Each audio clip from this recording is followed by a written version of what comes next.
Hello, everybody. Welcome into the latest Windy City Gridiron Radio. With you, as always, your host, Robert Zaglinski. And finally, mercifully, after 4 months of analysis, over-analysis, millennial criticism, you can go on down the line of quality draft analysis and the Twitter blowing up at any general assessment. The draft is almost here, everybody. Thursday in Dallas, and we'll finally know who the Bears are going to take at number 8 overall, or if they'll have a trade down or a trade up. We're finally going to know the next class of players that the Bears and Ryan Pace are going to take in, and hopefully change their franchise. Hopefully use as a final springboard for a contention window or championship window, because that's where they sit right now. This will be the last episode that we record of WCG Radio before the draft. We will record more content, obviously, immediately after the draft. We'll have a Facebook Live, and we'll do a bunch of stuff as far as podcasts over the weekend as more and more picks trickle out. But since this is our last episode before the draft, I figured it'd be perfect time to have my good buddy Aaron Leming from the Bear Report, who is my twin, join me and break everything down for these last few pressing storylines. Aaron, what's up? What's going on, man? I can't tell if you saved the best for last, or if I'm my last in your heart. What's the deal with this? What do you mean save best for last? You mean like you were like a third, or you were like the seventh option? I asked like 6 other people, and you were the only one who said yes. That's definitely what it was. Yeah. Yeah, so that's what I thought. I just needed to get that out so everybody knows that this is not a high level podcast. So keep your expectations low. Yeah, I mean, when we basically have the same thoughts and are Captain Obvious and everything we say, there's not really much to offer, guys. Just we should have that disclaimer for everybody before they start listening. You should probably just turn it off now. Not even listen to it. It'd probably be the best thing at this point. But if you want a good analysis, let's start with Ryan Pace discussing his draft cloud today. So, because I figured that would be an excellent segue for what we think the Bears are thinking with their top pick. Normally, a GM a few days before the draft isn't really going to give away any plans. They want NFL general managers treat their draft plans like covert operations, like CIA operations, like top secret classified intel. But I thought it was interesting that he noted, Aaron, that the Bears are targeting 8 guys that they like. At their top slot at number 8. So based off of considerations of what that means of who's going to be available, or if it's their general big board, I thought it'd be perfect for us to kind of nail down who those players are. So let's do a little bit of a back and forth here. You name one of the guys that we think, and we will come down to 8 over the next, 7, 10 or so minutes, and discuss each guy and what they would bring to the Bears and what are some concerns. So who's the first name, Aaron, that you think? I would say the first name's probably at this point Quentin Nelson, and maybe it's just all the lazy ties that have been going on right now, but I think it makes a lot of sense. I know you probably don't think he's the best pick, but I do think, with the ties to Harry Heastan, with their need on the interior line, with as good as I believe he is, I think he's got to be somewhere close to the top. And like you said, it kind of depends, because I mean, are they shooting for the stars, and are they saying, okay, a guy like Saquon Barkley, a guy like Bradley Chubb? I would think more realistic, and one of the main reasons I would say that is just for the simple fact that I feel like when he made a comment about if they trade back, then there's a good chance that 2 or 3 of those guys wouldn't be there, or something along the lines of that. So. And maybe you can say the quote better than I can, but I basically kind of took it as maybe, his top, the 8 guys that he's looking at may range from, pick 8, maybe down into the late rounds that they feel comfortable with. And maybe they're hoping that they can land another one in the second. I don't know. Yeah, that would be a trade where I think he mentioned, like, you bring up the possibility of the Cardinals, and maybe the Cardinals going up for Lamar Jackson, or if Josh Rosen potentially falls. So that would net you a second rounder. That would net you maybe a third rounder, which the Bears don't have. I think this would be the ideal time to trade down, but it's always ideal to trade down, Aaron. You always want more picks, and it's much more difficult to do than everyone thinks it is. The second name, and I think I want to go for a little more controversy here, but I don't think it's actually controversial because I saw him in a mock draft today, and while I haven't really considered him a possibility, I haven't really just because like he's good, but I haven't considered him like a top 10 talent. But considering what the Bears have in Harry Heaston, and that they do eventually need their right tackle of the future. Mike McGlinchey from Notre Dame. So he's the best tackle in this class. It is a weak tackle class, admittedly, which you can probably say for Bradley Chubb and the edge, which I'm sure we'll get to soon, as far as that being an overall edge class. But the Bears do need someone to eventually take over for Bobby Massey. I think the NFL has moved towards having both tackles being proficient in pass protection just because there's so many good pass rushers. And it would kind of go in line with the Bears having this 2018 offseason mantra of just doing everything to support Trubisky and put him in a position to succeed, hiring Nagy, going all out for playmakers in free agency, and then rebuilding the front wall in front of Trubisky. So McGlinchey's also in line with that, and he helps that fit. Yeah, I definitely agree. I think that it maybe positional value. Maybe he doesn't make quite, or not positional value, but more just overall value. Maybe he doesn't quite make as much sense. But I think when you really look at it, like you just said, I mean, you brought up a few really good points. And I just think it comes down to the fact that, once again, I think the Bears are in a position at 8. Let's just say that 3 of the 4 quarterbacks go and there's another quarterback. And let's just say that they don't trade out. And let's say Chubb, Nelson, and Barkley are all gone. I think you're really looking in a position where, outside of those top talents that you have outside of the quarterback position, those 3 guys, there's going to be a lot of talent that I'd say from probably 8 on to maybe 15 or 16 that you could really make an argument for going anywhere in that. And I think you're going to see guys that maybe reaches, maybe falling, whatever it may be. But Mike McGlinchey is the guy that it almost feels like everybody's been – I don't really know how to put it, but it's almost like they've been a little too low on him. Now, I don't think he's like some great left tackle by any means. I do think that he may project better as a right tackle, like you said, in this day and age, you have to have your right tackle and your left tackle be able to pass block and be able to run block. So I think that's somewhat an expectation anyway. But I do think that he makes sense. To a certain extent. My curiosity kind of comes with, what are they going to do here on the offensive line? Because I mean, we've kind of talked about it before, but it's like, I expected more on the offensive line. Now, I don't think Bobby Massey's awful by any means. I do think they could upgrade from him, and I think Mike McGlinchey would be an upgrade.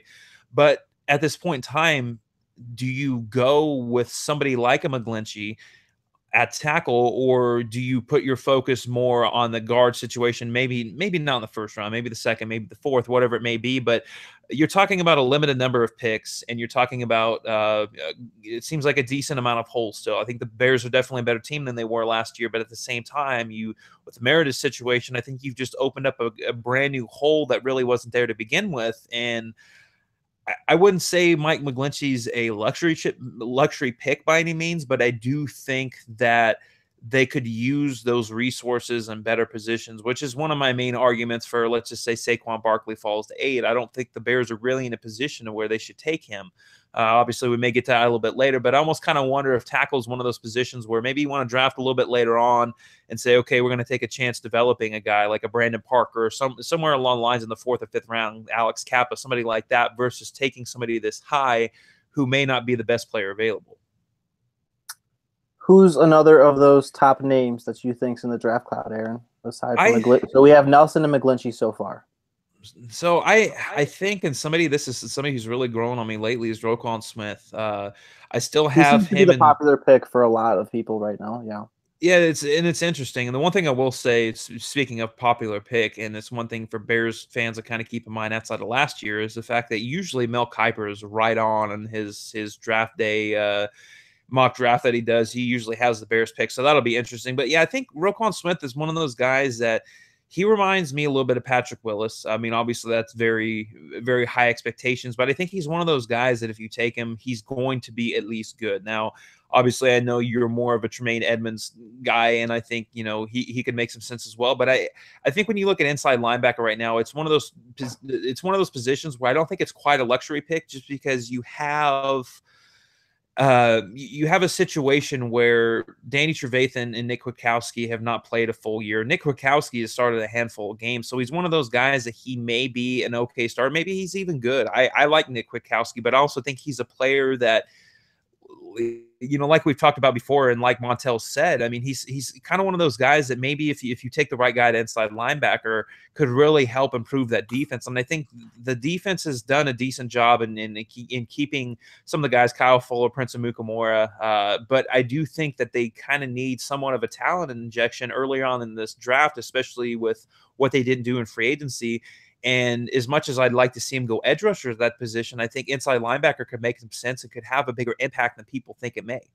Yeah, that's one of their sneaky needs, because we don't know how they feel about Kwiatkowski. They might see Kwiatkowski as more of the depth guy, and you take someone like Smith, and then Kwiatkowski becomes your number 3 for 2 more years, since he's a 4th round pick under a cost controlled contract. So inside linebacker might be as much of a need as that there. I mean, I have to agree with that. But could you, just for posterity's sake, could you just imagine the amount of sports radio callers that Roquan Smith is the next coming of Urlacher? That was a very terrible voice, but still. Yeah, well, I mean, it's an interesting position, because I mean, obviously you've seen what the Bears have done at inside linebacker their whole entire history, and it's not particularly a sexy pick for me, but I also think it's something that could make some sense for them. And I think he does improve the defense. And I think that's something that right now the Bears need to do. I'd say at least 2 positions outside of edge rusher, whether that be depth, whether that be a starter. I think they need to find a way to improve some of those positions. And I mean, they're weak at depth with inside linebacker right now. If one of those guys goes down, you got John Timu starting for a while. And as much as he's a pretty solid player, he's not somebody that you want starting for, let's just say, 15 games if something happens like what happened with Jarrell Freeman last year. From the opposite perspective, sticking with the inside linebacker, you mentioned Edmonds, and I still would go with Edmonds if I had the pick. But I guess that's why I don't work at House Hall. I'm not with the personnel guys, because I don't have any say. I think Edmonds, so he's the 4th guy in this draft cloud. I know a lot of people have concerns with his instincts, and that's justified. But I think taking him is an investment in essentially your coach, and it's essentially an investment in Fangio, in that that Fangio believes he can develop Edmonds into a player in time, in a year or two, because let's be honest, the Bears aren't going to be a championship contender next year. So you take someone like Edmonds, and he can play for a year, and he can have some seasoning, and then he can be ready to be much more than a viable starter in 2019 with all of his tantalizing physical traits. For what I've seen, what I've watched recently, to me, he's the best coverage linebacker, just pure coverage linebacker to come out in years. Where I struggle with him is what everyone else has, is defense. It's with him not really knowing where he is half the time on the field. He's a bull in a china shop. I think that's the moniker used often for him, which is very accurate. But everything else that he presents is just he's the perfect pace profile pick, and it's hard for me not to see him being involved there, despite the concerns he has. Yeah, Edmonds is interesting, and I think my biggest concern with Edmonds right now is just I'm a little concerned that they're going to end up turning around and maybe using him as an edge rusher. And I think if they're going to go in that particular direction, I guess we'll just jump right into it with the next guy that I think would that's going to fit the profile for them, and I think is going to be there is Marcus Davenport. I think if you're going to go edge rusher, if you're going to force edge rusher, and you really look at the overall length thresholds, everything else that goes along with it, I think Marcus Davenport's probably the best pick in that regard. And like I said, and it's with Tremaine Edmonds, if they want to keep him at inside linebacker, okay, cool, then I can see that and I can get behind that. But I'm a little concerned that if they would take him, that they would move him over to edge. But when you look at a guy like Davenport, Davenport's floor is a little low for me to be comfortable at 8. I'll be completely honest about that, but I think that he's somebody, if you can get his pad levels down, which I mean that's coachable, and really get a few more pass rushing moves within the repertoire, I think he's somebody that makes a lot of sense for the Bears and has a really high ceiling. Kind of reminds me a little bit of Ziggy Ansah coming out, raw. Obviously, Ansah came out of BYU, so a little bit higher of a competition level there, but I do think that Davenport does fit the mold and could make some sense. But I mean, you're talking once again, and that's kind of fit what Ryan Pace has done so far, is that high upside pick with a little bit more risk than you would want in the top 10. Once again, I think he could definitely make some sense, even though it wouldn't be my favorite pick. Wouldn't be the favorite pick, and I think a lot of rap Twitter would make fun of the Bears for doing it. But again, that's another investment. We keep saying that the Pace before. What you have to like about Davenport, I think, is that while he's really, really raw as a pass rusher, I mean, he's like, when you watch him on film, and he doesn't always dominate, but when you watch him on film, he's a guy that just makes plays. He's a good football player, and I hate that description because all of these guys are good football players. It's literally their job, but when it's said, it's just he's good at what he does. He's good at setting the edge. He's always around the ball. When he actually can use his limited pass rushing repertoire, it works very, very well. You can work with that player and you can mold him into something special. Moving over, and before we move over to the next few positions, we're like more than halfway through the draft, but we're 5 players through the 8. I think we mostly agree on who the 5 players are. You guys can follow Aaron on Twitter. I'm sure you already do. Aaron Leming NFL. Follow me on Twitter at Robert Zaglinski, and follow us on Twitter at Windy City Gridiron, at WC Gridiron. Gonna kill it this weekend, I promise you. And the next player, that's 6th player, Minkah Fitzpatrick. I don't know if you actually agree with this, but I'm going to assume you do because he's one of the cleaner prospects in this class. He's the high floor, high ceiling safety in that he's probably one of the more complete overall defensive players available. He's another guy that, like McGlinchey or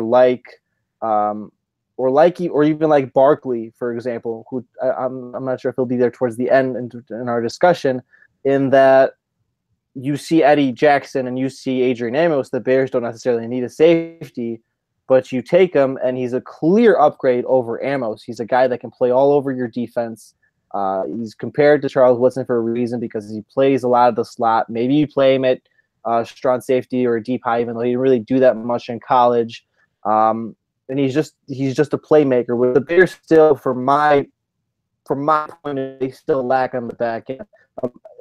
Adrian Amos is a good tackler. He's a player, but he's actually a playmaker. And then he takes the ball in forcing takeaways, or in really changing, or in doing really anything else except tackles. So you have to like what Fitzpatrick would offer. So yeah, I agree, and it's funny because it feels like maybe a month and a half ago, this would be a pick that we don't even think the Bears would have the chance of making, because up until, like I said, about a month and a half ago, I mean, this is somebody, Minkah Fitzpatrick, who a lot of people believed was a surefire top 3 to top 5 talent kind of guy, and I still think he's there. I don't know what the story is behind everything. I think he didn't really help himself out by saying, I prefer to be in the slot, because a lot of guys aren't going to want to have a nickel corner and draft him in the top 10. I get that, but I think the big thing with the Bears defensive backs and why they've looked at so many guys, in my opinion, is the fact that there's so much versatility with a guy like Minkah Fitzpatrick. And like you said, I mean, there's a safe floor there. I think at very worst, he's going to be an above average corner, whether that be a nickel or even, an above average safety. And I think that really it kind of goes back to the point of when you look at inside linebacker, okay, maybe you don't need to upgrade there,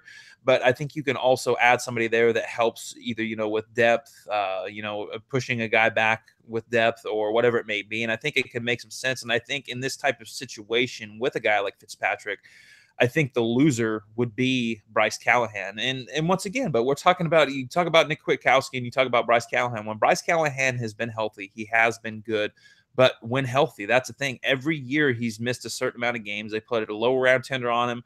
There was talk that there was teams like the Vikings interested in him. He got no offer sheet, nothing like that. So you're kind of going into a last year of a player on a rookie deal, even though he was an undrafted free agent, where you have $1.9 million in control. But at the same time, he's also somebody who, if you do end up cutting, as long as he doesn't get injured, you can save that 1.9. So I'm not saying that's going to happen, but I'm just saying that the Bears have options here.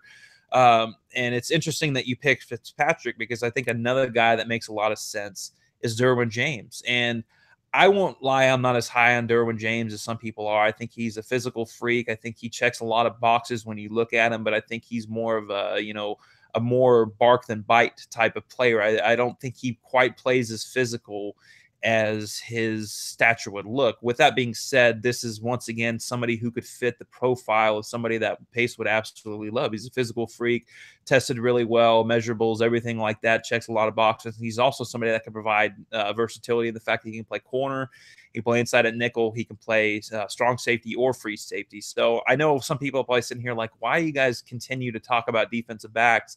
And maybe they don't go with a defensive back early, but I do think it's worth mentioning that the Bears have done a lot of work on, first and second round defensive backs, whether that be safety, whether it be corner, whether it be these versatile guys. And I think Derwin James is also big enough to where if you wanted to get creative, if you wanted to use him in different packages, you could also use him as, a smaller linebacker in a linebacker type role in situations. But I think the Bears are in a situation right now where, and we've talked about this quite a few times, Robert, where statistically, at least from a yard standpoint, and a few other things, they were top 10, but in DVOA, they were 14 or 15. So I think the Bears could really use a Swiss Army knife somewhere, whether that be an Edmonds, whether that be a Fitzpatrick, whether that be Derwin James, whatever it may be. So I think James makes sense in that regard, but there's been a lot of talk that Tampa Bay's high on him too, so the Bears may not have that chance. I don't know if I would include him in this cloud, but I think the Bears do. I know a lot of Bears fans wouldn't necessarily be happy about it, and I don't know that I'd be happy about it because I simply just don't value running backs in general anymore. But I do think Saquon Barkley is definitely someone the Bears would consider if he was at number 8, because he's a better fit in their offense than Jordan Howard, for as great as Jordan Howard has been. He's a versatile player. He can actually catch passes. He might be better suited out of the slot purely than as a guy that runs between the tackles, if we're being honest. I know that might sound like a hot take to some, but he's that good of a receiver out of the backfield. But I think that's someone that probably Nagy and company would love to implement into their offense, and then find a way to move Howard if possible and get a day 3 pick and get anything possible for him in terms of draft value back. They've said that they value him and he's going to be the starter, but things change when Barkley falls. If a guy like Barkley falls to number 8, your draft plans are thrown out. Your preliminary draft plans, that is. Yeah, that's tough, because I think realistically, I would be shocked if Barkley was there. But if he is, it's one of those. I don't think that the Bears, and I just tweeted this not too long ago, I don't think the Bears are really in a position to have a luxury pick like that. But it would bring an interesting wrinkle, because it's like, man, you talk about how much they've already overhauled the offense, and you add somebody like that in, I think you'd have a mixed review of different things, because at least in my opinion, I think Barkley's got more hype as a running back prospect than I think we've seen the last 2 years with Fournette or even Zeke Elliott. And I like Barkley. I think he's right along the same lines as those guys. I think maybe a little bit higher of a ceiling, but there's also certain things that he does, especially running, just between the tackles, just as a runner in general, that kind of concern me if they're going to really translate to the next level. So what I will say here is that I think Jordan Howard is probably better suited for the style in terms of running the ball for Mhm. what Matt Nagy's going to want. But at the same time, when you look at the overall, I think that Barkley is a better pass blocker, and I definitely think, I don't even think he's a better receiver. I mean, that's not even really up for debate. So it kind of depends on what you're going to value there. With that being said, I think you're kind of taking two steps back or 2 steps forward to take 1 step back in a situation if you were going to take Barkley, then turn around and trade Howard, because like you said, I mean, you're probably only going to get a third, if you're lucky, probably a 4th round pick. And I don't know that the Bears are quite in a position to where they can start shuffling guys around like that. When you already have somebody proven like Howard, I almost kind of wonder if, it's just worth taking a guy in the 4th or the 5th round. I mean, we've seen him do it with Jordan Howard. We've seen him do it in the past with other guys. We've seen the amount of value that mid to late round running backs can have. And you're asking for a lot, I think, with the Bears. If you take a guy like Barkley that stays there at 8, or for the love of God, let's hope they don't trade up for somebody like that. But that's a big risk. Who's the last guy, Aaron? Who's the last of this cloud? Oh man, the last of the cloud. I'll let you complete it. Okay, well, I know we're kind of going back to the same thing here, and it's kind of going back to DBs, but I'm going to say Denzel Ward. Ooh, really? Okay. I know, and I know a lot of people don't think he fits the mold, and he may not. I mean, he's what, 5'10 and a half, and his arms were just short. I want to say his arms were just short of 32 inches, whatever it may be. But I don't know, man. I'm kind of at the point with Vic Fangio. I like Vic Fangio, but I don't love Vic Fangio. And I think a lot of the reasons that I don't love Vic Fangio is, 1, I think his creativity lacks a little bit, and 2, I think sometimes he gets himself a little too into certain molds. And I think a guy like Denzel Ward would actually be a very good complement to what they already have, even if that's starting him off in the nickel. But in my assessment of Ward, I think that he's been pretty damn impressive, especially in man coverage. Obviously, he's a little bit lankier, not quite as tall, not quite as good overall, I would say, than Marshawn Lattimore. But I mean, dude, Ohio State is DBU, man. They churn these guys out, and they turn out really good. And I don't think that Denzel Ward is nearly as far away from a guy like Marshawn Lattimore as other people do. Even size be damned at this point. I think that he's somebody that could fit exactly what they want. And I think the biggest thing for me is he's just so much more fluid than what the Bears have right now. And you can never have enough corners. I'm not saying that I would take Denzel Ward at 8, or that I'm hoping that they do. But I do think that he's an outside possibility. I know we've kind of loaded up on 3 guys. I mean, if you want to throw out another guy that may make some more sense, just so we don't make this so DB heavy, go for it. Yeah, I mean, I don't know.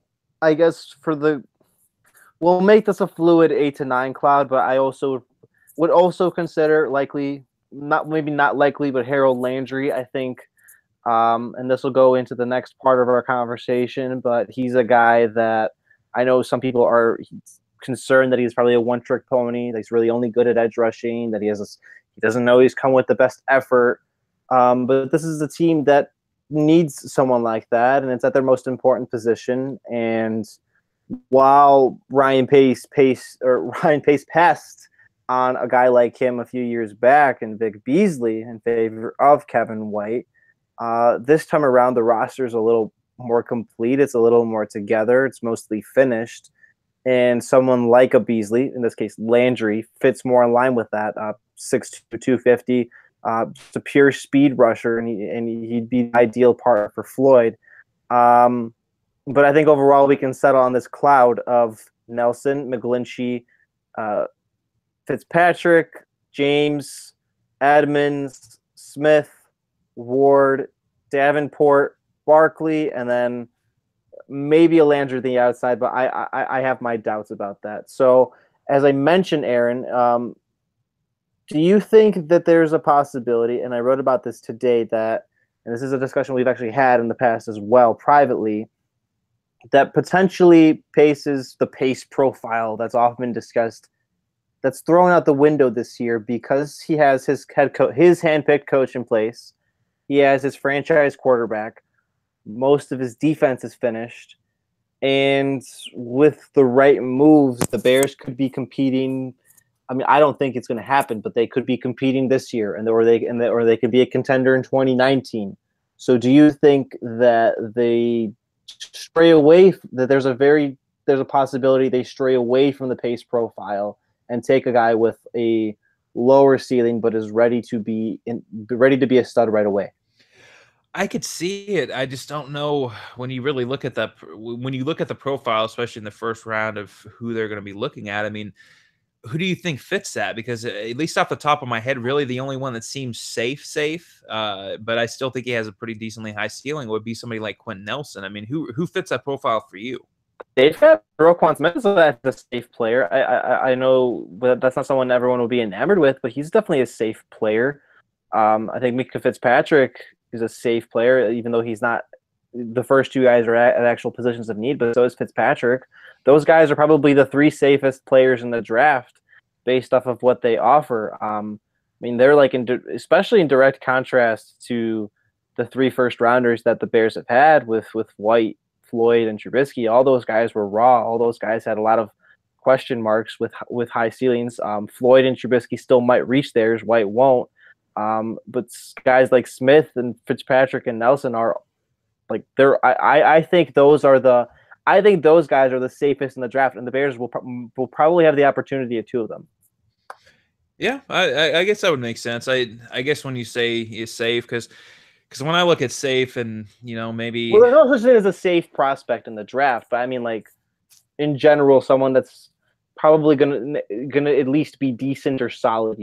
Yeah, no, I see that. And it's kind of ironic because when you really look at Pace's approach in the first round, I'd say, I mean, the first round has kind of been very average to me so far. I mean, you look at, obviously, Leonard Floyd could still be a really good player, and I'm not saying he's bad by any means, but I just think Aaron. I know, but the expectations of him coming in, at least for a lot of people that I saw, were more of like a 12 to 15 sack a year guy, and I think we both agree that he's probably more of an 8 to 10, maybe 12 year sack a year guy, but he does a lot of other stuff. And I think a guy like Trubisky's obviously got a high ceiling as well.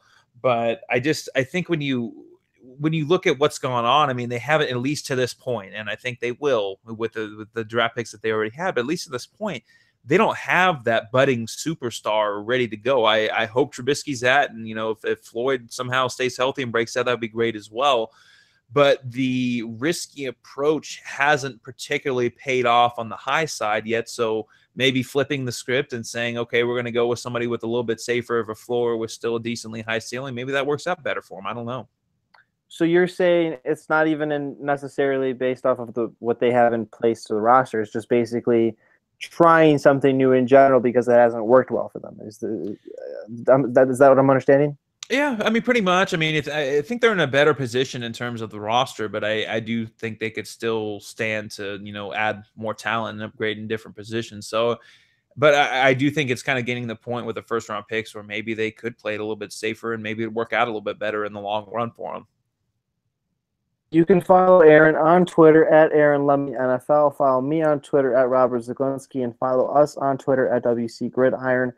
Aaron, before we get to our bets and our prop bets and what we like predictions for the general draft, just so this insanity goes away, I want you to make 2 predictions, and you're not going to waver off this. I swear, if you waver on this, and if I see you make any tweets in the next 2 days wavering on this, I will find you, Leming. I will find you.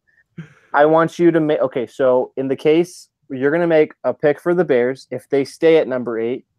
And then you are going to make a trade up or down if they make a trade, and you're gonna say what's included. So let's do the trade first, since everyone will want to hear the pick first. So the trade is. Well, I'm gonna say, because I had a mock draft all built up, and then Jeremy and I decided to do one in the same one, so it kind of screwed up. So I'm gonna go ahead and say that the Bears trade 8 to Arizona for 15. And looking at the trade value, I know maybe some people aren't overly happy with this. I'm going to say the Bears get their 3rd round pick, their 4th round pick, and a 3rd next year. And I'm going to say that, and I'm going to say they're going to move back to 15. And I think that a guy like Marcus Davenport's still there. Maybe that's not realistic, but I think they're going to, if they're in that position, I think they would get that, and I think they would take Davenport in that position.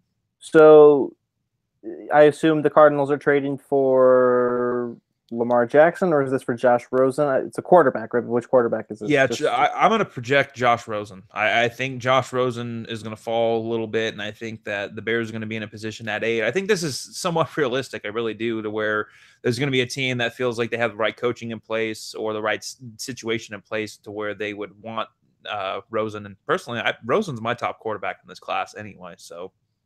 I agree, and that'd be the kind of ideal that the Bears would be seeking, especially considering all the needs they want. You to recoup the third rounder, you'd still have 2 fourth rounders to move up should a player you like fall anywhere on day 2 or even day 3. So you'd have plenty of draft assets to both move up for guys you like and fill in immediate needs. Aaron, now, again, do not waver on this. I swear, if I see any different opinion in the next 48 hours, I will find you. Who is your pick at number 8 overall, ultimately, when it's all said and done?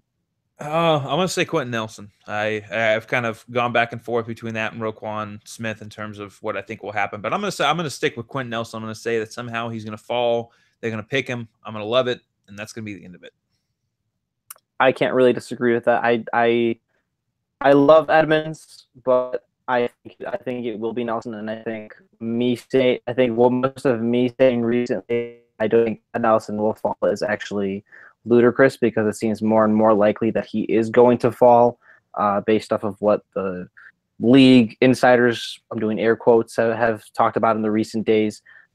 Nelson will be a seamless plug-and-play player. He's going to upgrade the Bears' offensive front, and then that'll put them in position to do a lot more later on in the draft, even if they don't have extra picks, because maybe even addressing the edge. So Nelson is, if you're listening to this, if you've gotten all the way through our twin conversation, the pick for the Bears, number 8 overall, will be Quentin Nelson. Look forward to us being totally 100% correct. Aaron, let's do some prop bets of predictions, because some people do this like it's the Super Bowl. So I've picked out a bunch, and I have a bunch of posts even open for ideas. Here, a good chart I've found. So how many running over and on? So the first prop bet, and this is overall. So this isn't just for the Bears, everybody. Overall running back selected in the first round, over 1.5 or under? Over, easy. I'm going to go with 3. I'm going to go with obviously Barkley. Man, I'm drawing a blank on how to pronounce a guy's name. The LSU. Darius Geis? Yeah, it's Geis. Yeah. I thought for the longest time before I actually dove into it, it's like when I was seeing his name in December and January, and I don't care if this makes me seem ignorant. I thought it was Juice. I really did. That's funny. So I think it's going to be Juice Geis, and then and Sony Michel, I think, is going to be the other guy. I think there's going to be 3 total that go in the first round. I think, yeah, it's weird to me that Ronald Jones has kind of fallen off, but maybe it's the size thing overall. I think Sony Michel is kind of a media darling, and a lot of players like how he projects. I will also go over. Last player selected in the first round is an offensive player or a defensive player. So that's the Eagles, assuming they don't trade out. Oh, man, that's a good question. I'm going to say offensive. I'd have to go back and look at trends, but it feels like the last few years they've been offensive players. I think the Eagles need some corners. If they stay there, they're going to have an opportunity. Probably something like Isaiah Oliver. I don't know that the trends would necessarily reflect that. This isn't like the Gatorade This isn't like the Gatorade throwing on coaches of the Super Bowl, but I'll say defense just based on what the Eagles need, and they can always shout. The top 3 pick of the draft, all quarterbacks. Yes or no? I'm going to say no. I think in some way, shape, or form, I just have the feeling Giants are going to screw this up. Just being in the position that they are. How dumb is that? How dumb is that? I think it's idiotic. I mean, you're in a position where you got Eli Manning, who looked awful last year. I understand they're in a bad position, but at the same time, it's like you got a chance to take at least the second best quarterback in the draft, and you're going to pass on that. And it's just, I don't know, man. I think what will end up happening is I think that quarterbacks probably go 1 and 3, and then I don't know why, but I think the Browns are gonna trade back, even if it's slightly, for a team, and maybe even like a team like the Broncos jump up 1 spot to get their quarterback. But I think there'll be 3 quarterbacks go before the Bears, but I don't think it's going to be 1, 2, and 3.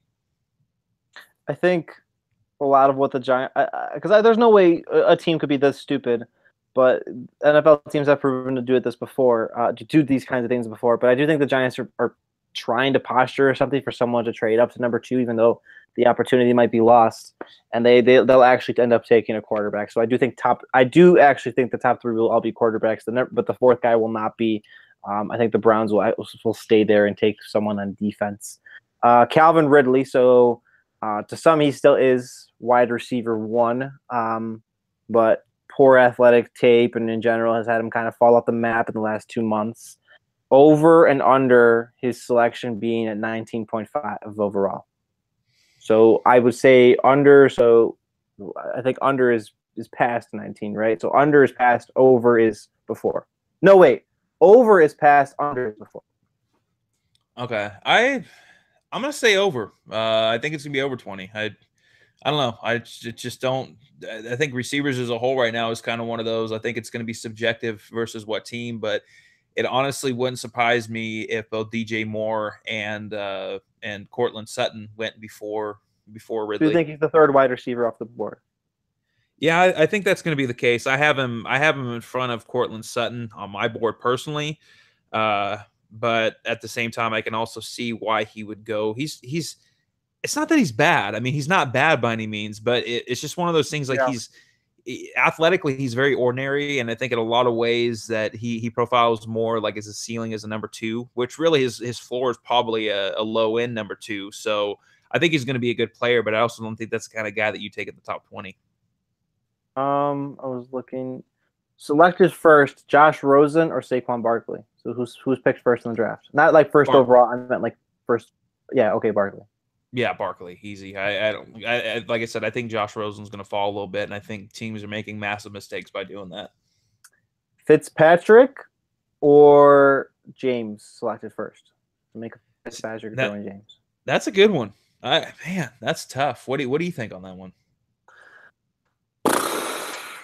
I think James is picked first, and then unfortunately, I think someone like Fitzpatrick is probably falls to the Packers, and then they have Clinton Dix and Minka Fitzpatrick as on their back end, so that'll be fun. But I think teams think that James presents more of a value that because he's just a better athlete, and that they could coach him up.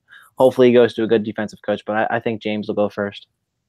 I think I tend to agree because looking at it, I think that I don't know why, and I've always felt this, at least for the last I should say always, but for the last month or so, I've felt like Derwin James just looks like he's going to have a Tampa Bay Buccaneers uniform on, which they pick at 7. So, and I just don't see Fitzpatrick going before that. I think he'll go somewhere probably in the top 15, like you said. Hopefully he didn't end up on the Packers, but I think that's safe. I'd say James over Fitzpatrick at this point, even though I don't agree with that. Selected first, Roquan Smith or Tremaine Edmonds? I'm going to go Roquan Smith because I think there's a decent chance. I think he might go higher than people think. And obviously, it's all talk, but I wouldn't be shocked to see a team like Indianapolis go after him. There's even the possibility that Edmonds might fall, and because I saw a ridiculous mock draft this morning. I'm not going to call out what it was, but that Edmonds fell out of the first round. That's not going to happen. That's not happening. That's not definitely happening at all. That's definitely not happening. Selected first, Maurice Hurst or Taven Bryan. That's a good one. I think it's going to be Taven Bryan. And the main reason why is because there's been a lot of talk that multiple teams have taken Hurst off the board because of his heart condition. And I think if you're saying all things equal and that hadn't happened, I think that I'd probably take Hurst over Bryan. But I don't know, man. I'm going to have to go. I'm going to have to go with Hurst falling probably farther than people are thinking he's going to fall. And hey, if he's there like in the 4th, it probably won't happen. But if he's there in like the 4th somehow, Bears better take him. They absolutely would. Who? A little more sillier ones. Who will the who will the number 1 overall pick hug first? Literally, the only 2 options here are his mom or anyone else. So you got his mom or the field. I'm gonna say mom. Okay. Yeah, they're probably more. These are kids. They're gonna hug their parents who gave them. I'd hug my mom first. 100%. 100%. Love our moms. We all love moms here. This is a mom-friendly podcast. Yeah, right. Will any first-round pick, so of the 32 selections, completely shun Roger Goodell? Okay, you got to repeat that one more time because you kind of broke up, and all I heard was something about Roger Goodell. Will any first-round pick completely shun Roger Goodell or do something like where they just like they refuse to like talk to him or diss him or anything like that? I don't think so. I don't think so. I don't think that's going to happen this year. There didn't seem to be as many personalities as there have been in the last few years. Do you think someone does anyone pull some kind of dramatic stunt like to Karis McKinley last year, taking up a portrait of his dead grandmother? Oh man, I don't know. I'm gonna go ahead and say no. That was a pretty wild. Yeah, that was like a once in a while thing. That doesn't really happen. I mean, not many guys are that bold for like such like what is while every like fancy it as very exciting. Those guys are treating it like it's a moment of their lives because it actually is. So they don't really want to upstage it. How many times will Odell Beckham Jr. be mentioned on the official broadcast? Over and under 2.5 mentions. Oh, easy over. Easy over.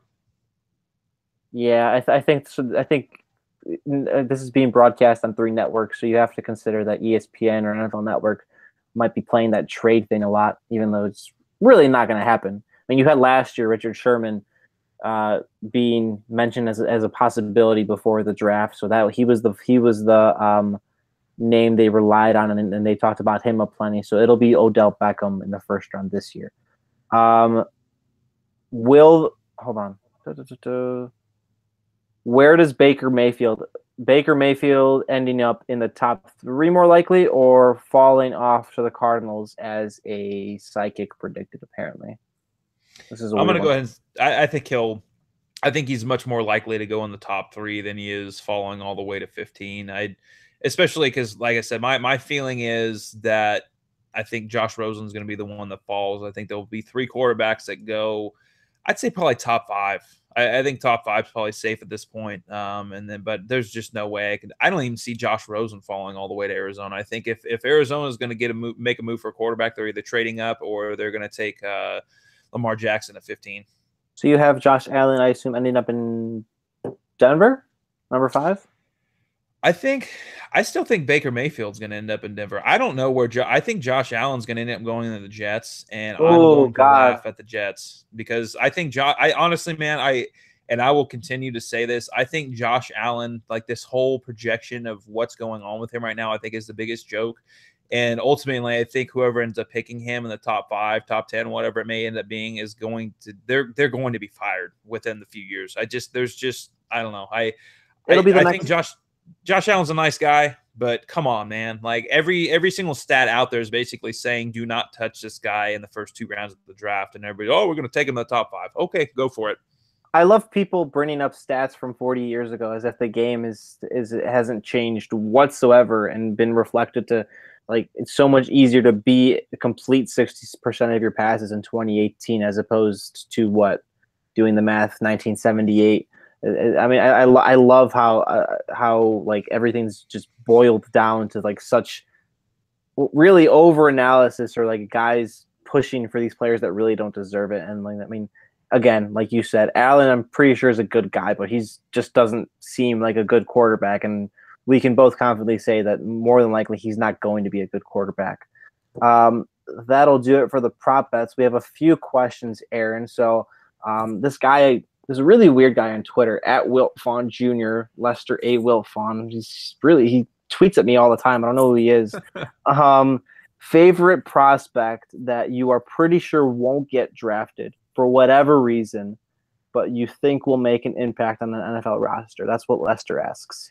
You know, I saw him tweet that at us a little bit ago. I was like, I hope you don't read that because